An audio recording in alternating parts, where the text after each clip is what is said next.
नागपुर, हैदराबाद, हावड़ा साधनों के अभाव में नहीं मना पाए कि उनके जाने के बाद आंदोलन चलते रहना चाहिए।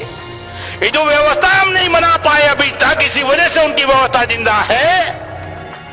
और मेश्राम साहब ने कहा आने वाली जनरेशन के लिए जाने से पहले व्यवस्था बनाकर जाएंगे,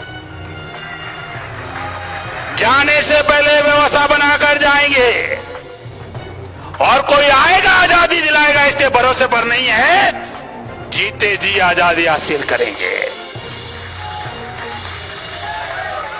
गांधी की थियरी को नहीं मानते, उन्होंने कहा डू एंड डाई, करो या मरो, उसको नहीं मानते हम कहते हैं डू बिफोर डाई, मरने से पहले कुछ करो,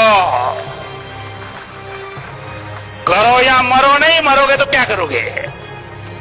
अरे मरने से पहले कुछ करो, ताकि आने वाली जनरेशन कहे कि हमारे पुरखों ने हमें आजाद करके गए।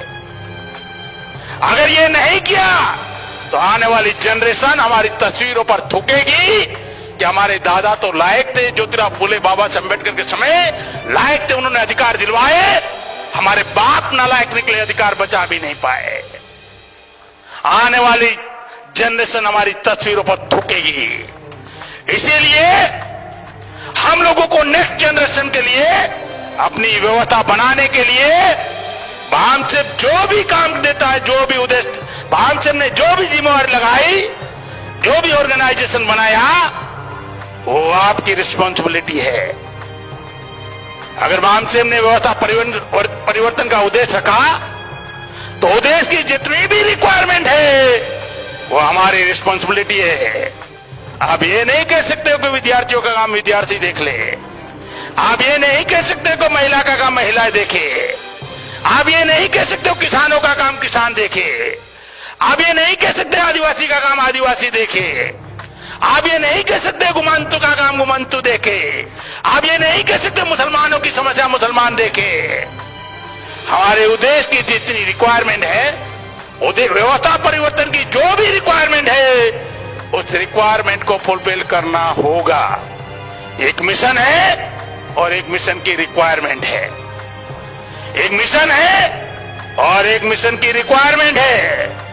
और मिशन की जो रिक्वायरमेंट है, अगर उसको फुलफिल हम नहीं करते हैं तो आने वाला समय भयानक परिस्थिति लेने वाला है।